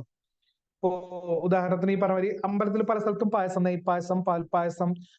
ഇവിടുത്തെ പ്രസാദങ്ങൾ ഉണ്ടോ, മറ്റേ എന്തായാലും പറയാം, നമ്മുടെ പറശ്ശിനിക്കടവ് അവിടെ പോയ നല്ല ചായയും, പ്രസാദമായിട്ടാണ് കൂട്ടുക, നല്ല പ്രസാദം എന്നാണ് ഞങ്ങൾ പറയാം. ഈ പറയുന്ന ചായയും മമ്പയറും, പുഴുങ്ങിയ മമ്പയറും തേങ്ങാപ്പൂളും ഉണ്ടാവും. പിന്നെ ഗണപതിയുടെ ഒറ്റ എന്ന് പറഞ്ഞൊരു അപ്പുണ്ട്. പിന്നെ ഉണ്ണിയപ്പങ്ങളുണ്ട്. ഇതൊക്കെ, അല്ലെങ്കിൽ ഹനുമാൻകാവ് പോയിട്ടുണ്ടെങ്കിൽ നല്ല കദളിപ്പഴവും അവിലും ഒക്കെ കിട്ടും. അങ്ങനെ നമുക്ക് കിട്ടുന്നത് അറിയാം. ഞാന് അങ്ങോട്ടേക്ക് വഴിപാടായിട്ട് നമ്മൾ വിളക്കും മറ്റു കാര്യങ്ങളൊക്കെ കൊടുക്കുന്നത് അറിയാം. അല്ലാതെ ഈ പറയുന്ന പോലെ അപ്പക്കാഴ്ചകളായിട്ട് കൊണ്ടുപോകുന്നത് എനിക്കറിയില്ല. പരിചയമുള്ള ആരെങ്കിലും ഉണ്ടെങ്കിൽ പറയുള്ളൂ. അപ്പൊ ഏതായാലും ഓരോ വീട്ടിൽ നിന്നും ആളുകൾ എന്ത് ചെയ്യണം, അപ്പങ്ങൾ ചുട്ട് അങ്ങോട്ട് കൊണ്ടുപോകണം. എങ്ങോട്ടേക്ക്? അമ്പലത്തിലേക്ക്. അപ്പോ അരിമാവ് കൊണ്ട് പല വലിപ്പത്തിലും രൂപത്തിലും ചുട്ടെടുത്ത് നല്ല അത്ഭുത വർണ്ണങ്ങൾ പിടിപ്പിച്ച അപ്പങ്ങൾ, അടകൾ, നാനാതരം കനികൾ, പൂക്കൾ, ഇവയൊക്കെ തട്ടുകളോട് കൂടിയിട്ട് നല്ല കൂമ്പാരായിട്ട് ഓരോ സ്ഥലത്തുനിന്നും കൊണ്ടുവന്നിരിക്കുന്നത് വെച്ചിട്ടുണ്ട് അല്ലേ. അപ്പോ ഓരോരോ ആളുകളും പല മാതൃകകളിലായിട്ട് പലഹാരങ്ങളും പഴങ്ങളും പൂക്കളും ഇവയൊക്കെ ഇട കലർത്തിയിട്ട് എന്ത് ചെയ്യുന്നുണ്ട്, അവിടെ വെച്ചിട്ടുണ്ട്. നല്ല കുരുത്തോല കൊണ്ടുണ്ടാക്കിയ എന്താണ്, കൊടിക്കൂറകളോ, മാലകളും കോലങ്ങളും പുഷ്പ പലഹാര സമാഹാരത്തിൽ ചാർത്തിയിട്ടുണ്ട്. ഇവയൊക്കെ ഇങ്ങനെ അലങ്കരിച്ചു വെച്ചിരിക്കുന്നതിനെ കുറിച്ചാണ് പറയുന്നത്. ആ കൗതുക കാഴ്ച ആട്ടുകൾ തലയിൽ വഹിച്ചുകൊണ്ട് തന്നെ നീങ്ങുന്ന വനിതകളുടെ ഉത്സവേഷം നമ്മളെ ആകർഷിക്കുന്നു. അതായത് ഇതും കൊണ്ട്, അതായത് ഓരോ സ്ത്രീകളും വീട്ടിൽ നിന്ന് വരുമ്പോൾ ഒരു പാത്രവും, ആ പാത്രം നിറയെ അപ്പവുമായിട്ട് തലയിൽ വെച്ചുകൊണ്ടാണ് വരിക. അപ്പൊ നല്ല മനോഹരമായിട്ടുള്ള വസ്ത്രത്തില് വരുന്ന, തലയിൽ വെച്ചുകൊണ്ട്, അല്ലെങ്കിൽ അപ്പം തലയിൽ വെച്ചുകൊണ്ട് വരുന്ന സ്ത്രീകളുടെ കാഴ്ച കാണേണ്ടതാണെന്നാണ് മൂപ്പര് പറയുന്നത്. അപ്പോ സ്വർണ്ണ കസവിന്റെ ഇലകളും പൂക്കളും നക്ഷത്രങ്ങളും വിരസുന്ന പച്ചപ്പട്ടു തുണി കാലിന്റെ നെരിയാണി കവിയന്മാരെ താഴ്ത്തിയെടുത്ത് മാറ് മറച്ചുകൊണ്ട് വയറിന് മീതെ ഒരു മഞ്ഞ കച്ച ചുറ്റി തലമുടിക്കെട്ടിൽ ഒരു നല്ല വെള്ള തൂവാല മടക്കി കെട്ടി നല്ല നീണ്ടു നിവർന്ന് നടനഭംഗി കലർന്ന് കാൽവെപ്പുകളോട് കൂടിയിട്ട് അവരിങ്ങനെ നീങ്ങി വരുന്നുണ്ട്. വെറുതെ അല്ല കാണണമെന്ന് പറയുന്നത്, നോക്കി വെച്ചോളൂ. കാരണം എങ്ങനെയാണ് വന്നതെന്നൊക്കെ വൺവേഡ് വരും. അപ്പോ പ്രധാന മണ്ഡപത്തിന് മുൻപിൽ വെച്ച് പെമാങ്കു പുണ്യാഹം തളിച്ച് എന്ത് ചെയ്യുന്നുണ്ട്, നിവേദ്യം ശുദ്ധീകരിച്ച് സ്വീകരിക്കുന്നുണ്ട്. പെമാങ്കു എന്ന പദം അവിടെ ഉദ്ദേശിക്കുന്നത് നമ്മുടെ നാട്ടിലെ പൂജാരിമാരില്ലേ, അവരെയാണ്. അപ്പൊ പൂജാരിമാരെ ബാലിദ്വീപിൽ വിളിക്കുന്ന പേരാണ് പെമാങ്കു. അപ്പൊ വരുന്ന സാധനങ്ങൾ പല പല വീടുകളിൽ നിന്നാണ്. അപ്പൊ അതൊന്ന് ശുദ്ധീകരിച്ച് വാങ്ങാൻ വേണ്ടിയിട്ട് തീർത്ഥം അല്ലെങ്കിൽ പുണ്യാഹം കുടഞ്ഞിട്ടാണ് എന്ത് ചെയ്യുന്നത്, ഇതാക്കുന്നത്. അവരതവിടെ വെച്ച് താഴെ വെക്കാൻ വേണ്ടിയിട്ട് അവരെ സഹായിക്കുന്ന ആളുകളുണ്ട്. അങ്ങനെ പ്രധാന മണ്ഡപത്തിന്റെ ഇരുവശത്തും പ്രത്യേകം കെട്ടിയുണ്ടാക്കിയ ഗാലറികൾ ഉണ്ട്. അവിടെ നല്ല അപ്പങ്ങൾ തട്ടുകളിൽ ഇങ്ങനെ ആക്കിയിട്ട് ഇങ്ങനെ വെച്ചിട്ടുണ്ടായിരിക്കും. ഗ്രാമത്തിലെ എല്ലാ വീടുകളിൽ നിന്നും വന്ന പലതരത്തിലുള്ള തട്ടുകളിലായിട്ട് ഈ പറയുന്ന പലഹാരങ്ങൾ ഇങ്ങനെ പ്രദർശിപ്പിച്ച് വെച്ചിട്ടുണ്ട്. ഇനി അതെന്ത് ചെയ്യാ?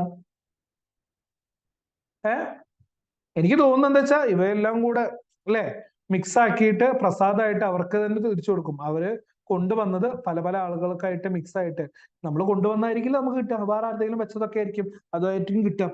ഓരോരോ സ്ഥലത്ത് ഓരോരോ നിവേദ്യം എന്ന് പറഞ്ഞില്ലേ. ഇപ്പൊ പെട്ടെന്ന് എനിക്ക് ഓർമ്മ വന്നത് യാത്ര എന്ന് പറയുന്ന പുസ്തകത്തിൽ വായിച്ചാണ്. അതുപോലെ നമ്മളെ സിനിമയിലും പറയുന്നുണ്ട്. അതായത് ബുള്ളറ്റ് ബാബ ക്ഷേത്രം എന്ന് പറഞ്ഞൊരു ക്ഷേത്രമുണ്ട്. ഓരോ ക്ഷേത്രങ്ങളും വളരെ വ്യത്യസ്തമാണല്ലോ. അത്തരത്തിലുള്ള ക്ഷേത്രമാണ്. അവിടുത്തെ പ്രസാദം എന്താ അറിയോ? അവിടുത്തെ പ്രസാദമാണ് ബുള്ളറ്റ് എന്ന പേരുള്ള ഒരു ബിയർ. ആലോചിച്ച് നോക്കും അല്ലേ? ഓരോ നാട്ടിൽ നമുക്ക് വിചാരിക്കാം, മനസ്സിൽ പോലും കരുതാത്ത സാധനങ്ങളൊക്കെ ആയിരിക്കും ചിലപ്പോൾ പല സ്ഥലത്തും ഉണ്ടാവുക. അപ്പൊ ഇവിടുത്തെ പ്രസാദം അങ്ങനെ ആയിരിക്കാം, നിവേദ്യം. അപ്പൊ ഈ നിവേദ്യ പലഹാരം കൊണ്ടുവന്ന പെണ്ണിന്റെ കയ്യിൽ എന്ത് ചെയ്യുന്നു? പെമാങ്കു, അതായത് പൂജാരി കിണ്ടിയിൽ നിന്ന് തീർത്ഥജലം, അതായത് പുണ്യാഹം അല്ലെങ്കിൽ ഈ പറയുന്ന ഇത് കൊടുക്കുന്നു, തീർത്ഥം കൊടുക്കുന്നു. ഭക്തിപൂർവ്വം നമ്മളൊക്കെ ചെയ്യുന്ന പോലെ തന്നെ അത് കുറച്ചു കുടിച്ച് ബാക്കി നനഞ്ഞ കരതലം എന്ത് ചെയ്യുന്നു? തലമുടിയിൽ ഇങ്ങനെ ഉരയ്ക്കുന്നു. പിന്നെ മണ്ഡപത്തെ തൊഴുത് പുറകിലോട്ട് പോകുന്നു. അങ്ങനെ ചെക്കോർദയും അങ്കുസ്മാനും ഒക്കെ എന്ത് ചെയ്യുന്നുണ്ട്? മണ്ഡപപ്പുരയ്ക്ക് മുമ്പിൽ മുട്ടുകുത്തി ആദ്യം പ്രാർത്ഥിക്കുന്നു. പിന്നെ ഒരു സാഷ്ടാംഗ പ്രണാമം. എന്താ സാഷ്ടാംഗ പ്രണാമം? സാഷ്ടാംഗം അല്ലെ, അംഗങ്ങളും കൂടെ ചേർന്നുള്ള നമസ്കാരം. അതായത് നമ്മളുടെ എല്ലാ ശരീരഭാഗങ്ങളും ഇതാക്കിയിട്ട് അല്ലെ, നമ്മളിപ്പോ സിമ്പിളായി പറഞ്ഞ ഇങ്ങനെ കമിഴ്ന്ന് കിടന്ന് നമ്മൾ തൊഴൂലേ, ഏത് കൈകൾ കൂപ്പിയിട്ട് തലയ്ക്ക് മുകളിലോട്ട് കൈകൾ കൂപ്പിയിട്ട് എല്ലാ അംഗങ്ങളും മടക്കി വെച്ചുകൊണ്ട് നമ്മൾ എന്ത് ചെയ്യുന്നു? അംഗങ്ങളും ആണ് സാഷ്ട അംഗം നമസ്കാരം ചെയ്യുന്നത്. അങ്ങനെ നമസ്കരിക്കുന്നു. അവരെ പെമാങ്കു തലയിൽ പുണ്യാഹം കുടഞ്ഞ് തീർത്ഥജലം കുടിക്കാൻ കൊടുത്ത് വിളിക്കുകയാണ്. ഗ്രാമത്തിലെ കാരണവന്മാരും ക്ഷേത്രത്തിലെ പുരോഹിതന്മാരൊക്കെ ആയിട്ട് കൂടിയാലോചന നടക്കുന്നു. ചെക്കോർദെ ബാലയങ്കുങ്കിലേക്ക് പോയി. അങ്ങനെ ഞാൻ കുറച്ചു നേരം, അതായത് എഴുത്തുകാരൻ കുറച്ചു നേരം എന്ത് ചെയ്തു? അമ്പലത്തിനകത്തുള്ള കാഴ്ചകളൊക്കെ ഇങ്ങനെ കണ്ട് നടന്നു. അപ്പോഴും ഈ ശ്യാമലിൻ വാദ്യക്കാരുടെ സംഗീതം എന്ത് ചെയ്യുന്നുണ്ട്? ഇങ്ങനെ വന്നുകൊണ്ട് നിൽക്കുന്നുണ്ട്.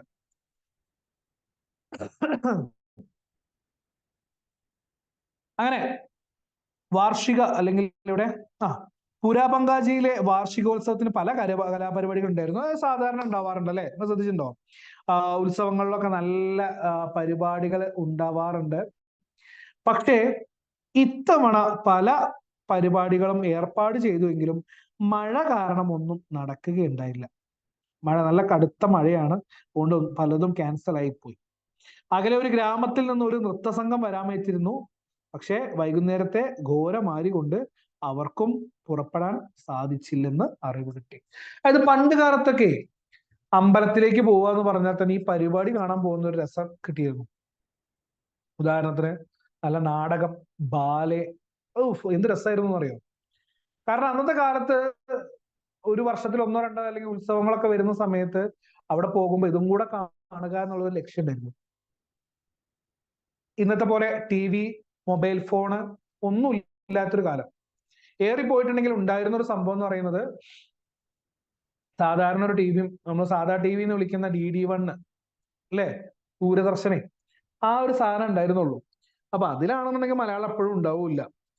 അത് ഉണ്ടെങ്കിൽ തന്നെ നമ്മൾ എന്ത് ചെയ്യും? ആ ഉത്സവത്തിൽ പോയിട്ട് അത് കാണാനായിട്ട് ഭയങ്കര താല്പര്യമാണ്. കാരണം അതൊരു രസമായിരുന്നു. നല്ല മനോഹരമായിട്ട് അവർ അവതരിപ്പിക്കുന്ന കാണാൻ എന്ത് രസമെന്ന് അറിയും. പക്ഷെ എന്താണെന്നറിയില്ല, ഇന്നത്തെ പരിപാടിയുടെ കോലം മാറി. ഇന്ന് അമ്പലത്തിലെ പരിപാടി എന്ന് പറഞ്ഞാൽ തന്നെ ആദ്യം കരോക്കെ ഗാനമേള, സിനിമാറ്റിക് ഡാൻസ്, മിമിക്സ് പരേഡ്, ഇതൊക്കെ ആയിരിക്കും സാധനം വരിക. ഇനിയിപ്പോ ഇതൊക്കെ വെച്ചാൽ തന്നെ വരുന്ന ആളുകളുടെ എണ്ണം വളരെ വളരെ കുറവാണ്. ഇതൊക്കെ വെക്കുന്നതിന് ആളുകൾ വരാൻ വേണ്ടിയിട്ടാണ്, എന്നാൽ അത് കാണാൻ വരുന്ന ആളുകളുടെ എണ്ണം കുറവാണ്. 2 കാരണങ്ങൾ കൊണ്ടാണ്. ഒന്നീ പറഞ്ഞ ഒരു താല്പര്യക്കുറവ്. ആ താല്പര്യക്കുറവിന്റെ മറ്റൊരു കാരണം എന്ന് പറയുന്നത്, നമ്മൾ ടിവിയിലും മൊബൈലിലൊക്കെ ഇതിനെക്കാട്ടും നല്ല പരിപാടികൾ കാണുന്നുണ്ട് അല്ലേ? ശരിയല്ലേ?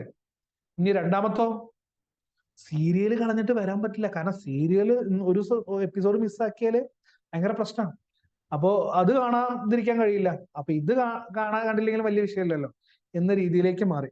അപ്പൊ അമ്പലത്തില് ഇത്തരത്തിലുള്ള പരിപാടികളുടെ ഒരു മാറ്റം എന്നെ വല്ലാതെ വിഷമിപ്പിക്കുന്നുണ്ട്. എനിവേ, തിരിച്ചു വരുമോ ആ കാലം? അപ്പോ അമ്പലത്തിലെ അപ്പക്കാഴ്ചകൾ വരവ് നിന്ന് അടുക്കി വെച്ച അപ്പത്തട്ടുകൾ അമ്പലമുറ്റത്തിന്റെ 3 ഭാഗത്തും നല്ല നവരത്ന ഖചിതമായ മതിലുകൾ പോലെ പൊങ്ങി നിൽക്കുന്ന ഒരു കാഴ്ച അടിപൊളിയാണെന്നാ പറയുന്നത്. നവരത്നം, നവം എന്ന് പറഞ്ഞാൽ 9 രത്നങ്ങളെയാണ് നവരത്നം എന്ന് പറയുന്നത്. നവരത്നം പോലെ എന്ന് പറയുന്നത് ഏതാണ്? നവരത്നം ഇവിടെ കൊടുത്തിട്ടുണ്ട്, ശ്രദ്ധിച്ചോ? മുത്ത്, പവിഴം, മാണിക്യം, മരതകം, ഗോമേതകം, ഇന്ദ്രനീലം, വജ്രം, വൈഡൂര്യം, പുഷ്യരാഗം തുടങ്ങിയിട്ടുള്ള നവരത്നങ്ങൾ. അപ്പൊ ഈ നവരത്നങ്ങൾ പോലെ അമ്പലമുറ്റത്ത് 3 ഭാഗത്തും പൊങ്ങി നിൽക്കുന്ന ആ ഒരു കാഴ്ച മറക്കാനാവാത്താണെന്ന് എഴുത്തുകാരൻ പറയുന്നു. ദൂരെയുള്ള ഗ്രാമത്തിൽ നിന്ന് വന്ന അതിഥി കുടുംബങ്ങൾ ഉണ്ടാവും. അത് ശ്രദ്ധിച്ചിട്ടുണ്ടോ? നമ്മുടെ വീട്ടിലൊക്കെ, അതായത് ഇപ്പൊ നമ്മുടെ തറവാട്ടിൽ അല്ലെങ്കിൽ നമ്മുടെ ഇവിടെയൊക്കെ ഉത്സവങ്ങളും പെരുന്നാളുകളൊക്കെ ഉണ്ടാവുന്ന സമയത്ത് നമ്മുടെ ഇപ്പൊ വൈഫ് ഉണ്ടെങ്കിൽ വൈഫ് ഹൗസ് നിന്ന്, അല്ലെങ്കിൽ ഭർത്താവാണെങ്കിൽ ഭർത്താവിന്റെ വീട്ടിൽ നിന്ന്, അവിടുന്ന്, അല്ലെങ്കിൽ അമ്മായിമാര്, മേമമാര്, കുഞ്ഞമ്മമാര് അവിടെ ഇവിടെ എല്ലാം ഇവരൊക്കെ കാണാൻ വേണ്ടിയിട്ട് വരും. അവർ നമ്മുടെ അതിഥികളായിട്ട് ആ ഒരു ദിവസം ആ ഉത്സവം കാണാം, എന്ന് ഈ പറയുന്ന പോലെ തന്നെ വീട്ടിലൊന്ന് കൂടുകയും ചെയ്യാം എന്നുള്ള രീതിയിലേക്ക് വരുന്നതാണ്. യെസ്. അപ്പോ അതിഥി കുടുംബങ്ങൾ എന്ത് ചെയ്യണം? അമ്പലമുറ്റത്തിന്റെ ഒരു വശത്ത് നല്ല കുത്തുപുരയിൽ ഓലത്തടുക്കുകളും പായകളും ഒക്കെ നിവർത്തിയിട്ട് രാത്രി എങ്ങനെയെങ്കിലും ഒന്ന് കഴിക്കണമല്ലോ എന്നുള്ള ഒരുക്ക് കൂട്ടാൻ വേണ്ടിയിട്ട് നിൽക്കുകയാണ്. ഊട്ടുപുരയിൽ നിന്നുള്ള പെണ്ണുങ്ങൾ അരി ഇടിക്കുകയും മസാല പൊടിക്കുകയും നാളികേരം അരയ്ക്കുകയും ഒക്കെ ചെയ്യുന്നു. അതിന്റെ ഒച്ചപ്പാടോട് ഒച്ചപ്പാടാണ്. അതായത് നമുക്ക് എല്ലാവർക്കും അറിയാം, ഈ പറയുന്ന ഊട്ടുപുര അല്ലെങ്കിൽ ഈ പറയുന്ന ഉത്സവങ്ങള്, പൂരം അല്ലെങ്കിൽ താലപ്പൊലികളൊക്കെ എന്താണ്? അന്നദാനം ഒരു മഹത്തായിട്ടുള്ള ഒരു കാര്യമായിട്ടാണ് നമ്മൾ കാണുന്നത്. അതുകൊണ്ട് തന്നെ പല ക്ഷേത്രങ്ങളിലും, മിക്ക ക്ഷേത്രങ്ങളിലും അന്നദാനം ഉണ്ടാവാറുണ്ട്.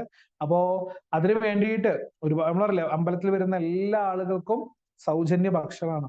അപ്പൊ ആ ഒരു ഭക്ഷണത്തിന് വേണ്ടിയിട്ടുള്ള അരിക്കലും പൊടിക്കലും അല്ലെങ്കിൽ ചിരകലൊക്കെയാണ് നടക്കുന്നത്. അതിന്റെ ശബ്ദമാണ് അവിടെ കേൾക്കുന്നത്. കുറച്ചു കഴിഞ്ഞപ്പോൾ തന്റെ കയ്യിലുള്ള ഒരു ടോർച്ച് എടുത്ത് മെല്ലെ ക്ഷേത്രത്തിന്റെ പാർശ്വദ്വാരത്തിലൂടെ പുറത്തേക്ക് അദ്ദേഹം ചെയ്തു, വയലിലേക്ക് എത്തി. പാർശ്വ പറയുന്നത് എന്താണ്? ഇത് നമ്മളൊരു കമാനം അല്ലെങ്കിൽ കവാടം ഒക്കെ പറയില്ലേ? ആ കവാടത്തിലൂടെ എന്ത് ചെയ്യാണ്? അദ്ദേഹം പോവുകയാണ്. അതായത് കൃത്യമായി പറഞ്ഞ ഒരു വശത്തുള്ള പ്രവേശന കവാടം എന്നൊക്കെയാണ് പാർശ്വദ്വാരം എന്നുള്ളത് കൊണ്ട് ഉദ്ദേശിക്കുന്നത്. അവിടെ എത്തി. അവിടെ വയലിന്റെ അപ്പുറത്തുള്ള ചന്തയിലേക്കാണ് പോകുന്നത്.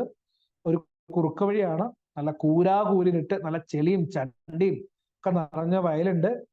അതുപോലെ തന്നെ തെങ്ങിൻ തടി കൊണ്ടിട്ടുള്ള പാലം കൊണ്ടുണ്ടാക്കിയിട്ടുള്ള ഒരു തോടുണ്ട്. നമ്മൾ പണ്ടൊക്കെ തോടിന്റെ കുറുകെ ഈ പറയുന്ന വല്ല മുള കൊണ്ട് ഉണ്ടാക്കിയിട്ടുള്ള 2-3 മുളകൾ വെച്ചിട്ട് പാലം ഉണ്ടാക്കും. ചിലപ്പോൾ കവുങ്ങിന്റെ തടിയായിരിക്കും, അല്ലെങ്കിൽ 1-2 തെങ്ങിന്റെ തടിയായിരിക്കും. അതൊക്കെയാണ് നമ്മളെ പാലം. അപ്പൊ ഇവിടെ തെങ്ങിൻ തടി കൊണ്ടുള്ള പാലുണ്ട്. കടന്നുപോയി അവിടെ ഇരുട്ടിൽ ചില പെണ്ണുങ്ങൾ കുറുക്കുപാതയെ ലക്ഷ്യമാക്കി വരുന്നു. ചന്തയിലെ വിളക്കുകൾ ലക്ഷ്യമാക്കിക്കൊണ്ട് നടക്കുന്നത് തന്നെ പെട്ടെന്ന്, അല്ലെ, ഈ പറയുന്ന പോലെ തന്നെ നേരെ ഒരു വിധത്തിൽ ചന്തയിലേക്കാണെന്നുള്ള രീതിയിലേക്ക് ഇങ്ങനെ പോവാണ്. ചന്തയിലെത്തിയ സമയത്ത് സമ്മിശ്രമായ, എല്ലാം കൂടെ മിക്സഡ് ആയിട്ടുള്ള ആ ഒരു ശബ്ദം എന്നെ ആശീകരിച്ചു. എന്തൊക്കെയാ? യന്ത്രയൂഞ്ഞാലിന്റെ ശബ്ദം, തേങ്ങിക്കരച്ചില്, വഴിവാണിപ്പക്കാരുടെ വരൂ ആളുകൾ വരൂ, വാങ്ങാൻ വരൂ, എന്താ വേണ്ടത്, പെട്ടെന്ന് വരൂ എന്നൊക്കെ പറഞ്ഞിട്ട് ഭയങ്കരമായിട്ട് വിളിച്ചു വരുത്തലുണ്ടാവും. പിള്ളേരുടെ ഓലപ്പീപ്പി വിളി, കുട്ടികള് കളിപ്പാട്ടം വാങ്ങിയിട്ട് പീ പീ കൂ കൂ പറഞ്ഞ ഓരോ സാധനങ്ങളുടെ കല ശബ്ദം ഉണ്ടായിരിക്കും. ഇനി അതിന്റെ കൂട്ടത്തില് വാങ്ങിത്തരീന്ന് പറഞ്ഞിട്ട് പെരും കരച്ചിലുള്ള മറ്റൊരു വിഭാഗം ആൾക്കാരുണ്ടാവും. പിന്നെ മൃദുലമായതും പെട്ടെന്ന് അല്ലെങ്കിൽ നല്ല സോഫ്റ്റ് ആയിട്ടുള്ളതും അതുപോലെ തന്നെ രൂക്ഷമായിട്ടുള്ള സംസാരങ്ങള്, സംഭാഷണം, പൊട്ടിച്ചിരി, കൂക്കുവിളി, ഇവയെല്ലാം കൂടിക്കലർന്ന ഒരു ഓർക്കസ്ട്ര രൂപത്തിൽ അദ്ദേഹത്തിന്റെ ചെവിയിലേക്ക് ഇതൊക്കെ വന്നു. ഗ്രാമക്കാർ മുഴുവനും ആ ഒരു ഉത്സവ രാത്രി ആഘോഷിക്കുകയാണെന്ന് തോന്നി. നല്ല പനയോല മുളയൊക്കെ കൊണ്ട് കെട്ടിയുണ്ടാക്കിയ പന്തൽപ്പുരകളില് 1-2 നെടുമ്പരകളും ആ വയൽ പൊങ്ങിക്കാണുന്ന തുറന്ന സ്ഥലത്ത് മേശകളും ബെഞ്ചുകളൊക്കെ നിരത്തി വെച്ച് ചെറിയ കച്ചവടമൊക്കെ എന്ത് ചെയ്യുന്നുണ്ട്? നടത്തുന്നുണ്ട്. അടുത്തൊരു കടയിൽ നിന്ന് വെളിച്ചെണ്ണയിലിട്ട് ഇങ്ങനെ നല്ല അപ്പം വറുക്കുന്ന മണം. എന്ത് രസല്ലേ! ഈ പറഞ്ഞ മാതിരി ഈ ഉത്സവത്തിന് പോകുന്ന സമയത്ത് അവിടെ ഉണ്ടാവുന്ന ഭക്ഷണങ്ങളും മറ്റു കാര്യങ്ങളൊക്കെ ഭയങ്കര ഇതാട്ടോ. അതായത് നമ്മൾ വീട്ടിലുണ്ടാക്കുന്ന ടേസ്റ്റ് അല്ലെങ്കിൽ അവിടെ ഉണ്ടാക്കുന്ന ടേസ്റ്റ് വീട്ടിലുണ്ടാക്കിയിട്ടില്ല. പ്രത്യേകിച്ച് ഓംപ്ലേറ്റ് അല്ലെങ്കിൽ ആംപ്ലേറ്റ് എന്താ പറയാ, എന്തായാലും അത് അവിടുന്ന് കഴിക്കുന്ന ഒരു ടേസ്റ്റ് വേറെ എവിടെയും കിട്ടൂല. ചിലപ്പോ പൊരികള്, ചോളപ്പൊരി, അല്ലെങ്കിൽ ഈ പറഞ്ഞ ഒരു കടല, അങ്ങനത്തെ സാധനം, ബജ്ജി, ഇങ്ങനത്തെ സാധനങ്ങളൊക്കെ കഴിച്ചാൽ അവിടുന്ന് കഴിക്കുമ്പോൾ ഒരു പ്രത്യേക ടേസ്റ്റാ. എന്താന്നാവോ. അപ്പോ നല്ല വെളിച്ചെണ്ണയിൽ ഉണ്ടാക്കുന്ന പൊരിക്കടികളുടെ മണം, അല്ലെങ്കിൽ അപ്പം വറക്കുന്ന മണം, ഇതൊക്കെ ഭയങ്കരതായിട്ട് നിന്നു. കാരണം പെട്ടെന്ന് എഴുത്തുകാരൻ പണ്ടത്തെ ചെറുപ്പകാലത്തെ കോഴിക്കോട്, വീണ്ടും കോഴിക്കോട്ടെ ഉൾനാടൻ കാവുകളിലൊക്കെ ഉള്ള രാത്രിയിൽ പോയിട്ട് ഉറക്കമടച്ച് ചന്തസ്ഥലത്ത് അലഞ്ഞു തിരിഞ്ഞ് കഴിച്ചു കൂട്ടിയതിന്റെയും ഈ പറയുന്ന സ്മരണയിലേക്ക് എന്ത് ചെയ്യുന്നു? പൂപ്പ് കുത്തുന്നു. ഇന്നിതാ ബാലിയിലെ ഈ ഗ്രാമത്തിലെ ഉത്സവച്ചന്തയിലെ ഒരു തള്ള ചുടുന്ന അപ്പത്തിന്റെ ആ ഒരു ഗന്ധം, ആ ഗന്ധമാണ് തൻ്റെ ഈ പറയുന്ന കുട്ടിക്കാലത്തെ അല്ലെങ്കിൽ തൻ്റെ ചെറുപ്പകാലത്തുള്ള ആ ഒരു ഓർമ്മയിലേക്ക് എത്തിക്കുന്നത്. ആണും പെണ്ണും ഒക്കെ പ്രായഭേദമില്ല, നമ്മുടെ നാടല്ല, അപ്പൊ അവിടുത്തെ ആണും പെണ്ണും പ്രായഭേദമില്ലാതെ ഒറ്റയ്ക്കും കൂട്ടമായും ഒക്കെ അലഞ്ഞിരിഞ്ഞ് നടക്കുന്നുണ്ട്. ചിലർ ചായക്കടയുടെ മുമ്പിൽ ഇങ്ങനെ തങ്ങി നിൽക്കുന്നുണ്ട്. ചില ആൾക്കാർ മേശപ്പുറത്ത് താഴെ അപ്പം ചുടുന്ന അടുപ്പ് ജ്വലിച്ചുകൊണ്ട് നിൽക്കുന്നത് കാണുന്നുണ്ട്. അടുത്ത് അരിമാവ് കുഴച്ചു വെച്ച പുത്തൻ കലം കാണുന്നു. മേശപ്പുറത്ത് വെച്ച പാട്ടവിളക്കിന്റെ ചുവപ്പു രാശി കലർന്ന മഞ്ഞപ്രകാശം. പിന്നെ നെയ്യപ്പം, അടയും പുഴുങ്ങിക്കിഴങ്ങും ഒക്കെ വാഴയിലയിൽ ഇങ്ങനെ വിൽക്കാനായിട്ട് കൂട്ടി വെച്ചിരിക്കുന്നത് കാണാം. ഇതൊക്കെയാണ് അവിടുത്തെ ഇതിട്ടോ കാഴ്ച. പാലൊഴിക്കാത്ത ചായത്തണ്ണിയാണ് അവരുടെ ഇഷ്ടം, അല്ലെങ്കിൽ അവിടുത്തെ ഒരു മെയിൻ പാനീയം എന്ന് പറയുന്നത്. ചായക്കുള്ള വെള്ളം അടുത്ത് തന്നെ ഒരു സമാവറിൽ ഇങ്ങനെ തിളച്ച് മറിയുന്നുണ്ട്. ഈ പറയുന്ന സാരോങ് തുണി എടുത്ത് തലയിൽ ഒരു വെള്ള ഉറുമാലും ചുറ്റിക്കെട്ടിയ ഒരു മധ്യവയസ്കയാണ് ഈ ചായക്ക് കൂട്ടിക്കൊടുത്ത് പകർന്നു കൊടുക്കുന്നത്. പെട്ടെന്നതാ വീണ്ടും എത്രാമത്തെ 2, 3, 4 വട്ടാണ് വീണ്ടും മഴ, ശക്തമായ മഴയും കാറ്റും വരുന്നു. പെട്ടെന്ന് ബഹളം കൂടുന്നു. കാരണം എന്താണ്? ഈ ശബ്ദകോലാഹലങ്ങളൊക്കെ ഈ പറയുന്ന പോലെ മഴ പെയ്യുമ്പോൾ കൂടും. കാരണം ആളുകൾ പെട്ടെന്ന് കാറ്റ് വീശിയപ്പോൾ എന്തൊക്കെ എടുക്കണം എന്നറിയില്ല, പാട്ടവിളക്കുകളും മറ്റു സാധനങ്ങളും ഈ പറയുന്ന അവർ വിൽക്കാൻ വെച്ച സാധനങ്ങളെല്ലാം എടുത്തുകൊണ്ട് അവർ തൊട്ടടുത്തുള്ള നെടുമ്പരയ്ക്കുള്ളിലേക്ക് അഭയം പ്രാപിക്കുകയാണ്. ഇരുട്ടിൽ നിന്ന് തവള കരയും പോലെ, പൂച്ച കരയും പോലെ ചില സ്ത്രീകളുടെ ശബ്ദങ്ങൾ പൊങ്ങുന്നുണ്ട്. കാരണം ഇരുട്ടിൽ എന്തൊക്കെയോ ഉരസലുകളൊക്കെ നടന്നിട്ടുണ്ടാവണം. ഉത്സവപ്പറമ്പാണ്. അപ്പോ ആ ശബ്ദങ്ങൾ അദ്ദേഹം എടുത്തു കാണിക്കുന്നു. കുറച്ച് കഴിഞ്ഞപ്പോൾ 1-2 മിനിറ്റ് ഉണ്ടായിരുന്നുള്ളൂ, അപ്പോഴേക്കും മഴ അതാ വന്ന വഴിക്ക് അതേപോലെ പോയി. അവസാനം ഒരു ചൊല്ലോട് കൂടിയിട്ടാണ് അദ്ദേഹം എഴുത്ത് അവസാനിപ്പിക്കുന്നത്. ബാലിയിലെ മഴയും ബാലിപ്പെണ്ണിന്റെ മനസ്സും ഒരുപോലെ തന്നെയാണെന്നാണ് പറയുന്നത്. എന്താ? പെട്ടെന്ന് വരികയും ചെയ്യും, പെട്ടെന്ന് പോവുകയും ചെയ്യും. അതാണോ? എന്തെങ്കിലും ആവട്ടെ. ഏതായാലും ആ ഒരു ചൊല്ലോട് കൂടിയിട്ടാണ് നമ്മളുടെ പാഠഭാഗം അവസാനിക്കുന്നത്. വളരെ മനോഹരമായിട്ടുള്ള ഒരു ചെറിയ ഭാഗം. ബാലിദ്വീപിലേക്കുള്ള യാത്രയിൽ SK പൊറ്റക്കാട് കണ്ട അദ്ദേഹത്തിന്റെ മനോഹരമായിട്ടുള്ള വിവരണം ചേർത്തിട്ടുള്ള, എന്താ പറയാ, ബാലിദ്വീപിലെ ഒരു ഉത്സവ കാഴ്ച എന്ന് വേണമെങ്കിൽ പറയാം. ഉത്സവ കാഴ്ചയ്ക്ക് ഉപരി ആ ഉത്സവ കാഴ്ച കാണുവാനുള്ള അദ്ദേഹത്തിന്റെ യാത്രയും ഇടയ്ക്ക് വന്ന മഴയും മറ്റു കാര്യങ്ങളൊക്കെയാണ് കൂടുതലായിട്ട് നമുക്ക് വായിക്കാനും മനസ്സിലാക്കാനും ഒക്കെ ഉള്ളത്. വളരെ ലളിതമായ ഒരു ഭാഷയിലായതുകൊണ്ട് തന്നെ എല്ലാവർക്കും വളരെ വ്യക്തമായിട്ട് മനസ്സിലാവാനും മറ്റും ഒക്കെ ഉപകാരപ്പെടുന്ന ഒരു മനോഹരമായിട്ടുള്ള പാഠഭാഗം. യാത്രാ വിവരണങ്ങൾ എഴുതുമ്പോൾ ശ്രദ്ധിക്കേണ്ട കാര്യങ്ങളും മറ്റു കാര്യങ്ങളൊക്കെ ഒന്ന് വായിച്ചാൽ നമുക്ക് മനസ്സിലാകും. അതായത് നമ്മൾ എഴുതുന്നതിനോടൊപ്പം തന്നെ വായനക്കാരിലും ആ ഒരു കണ്ട അനുഭവം കൊടുക്കാനായിട്ട് കഴിയുകയാണെന്നുണ്ടെങ്കിലാണ് അത് ഏറ്റവും നല്ല ഒരു യാത്രാ വിവരണമായിട്ട് മാറുക. സോ അത്തരത്തിൽ നമുക്ക് എല്ലാവർക്കും ഒരു യാത്രാ വിവരണമൊക്കെ എഴുതാനായിട്ട് ചിലപ്പോൾ ചോദ്യങ്ങളൊക്കെ വരാം. ശ്രദ്ധിക്കുക. അപ്പൊ അതിനനുസരിച്ച് വായിക്കുക, പഠിക്കുക. എന്തെങ്കിലും സംശയങ്ങൾ ഉണ്ടെങ്കിൽ കുറിച്ച് വെച്ചിട്ട് വ്യക്തിഗതമായിട്ട് ചോദിക്കാനും ശ്രദ്ധിക്കുക. സോ എല്ലാവരും നന്നായിട്ട് പഠിക്കുക, വായിക്കുക. സോ അടുത്ത ക്ലാസ്സിൽ നമുക്ക് മറ്റൊരു പാഠഭാഗവും അതിന്റെ ചർച്ചയുമായിട്ട് വീണ്ടും കണ്ടുമുട്ടാം. അതുവരേക്കും എല്ലാവർക്കും നന്ദി, നമസ്കാരം.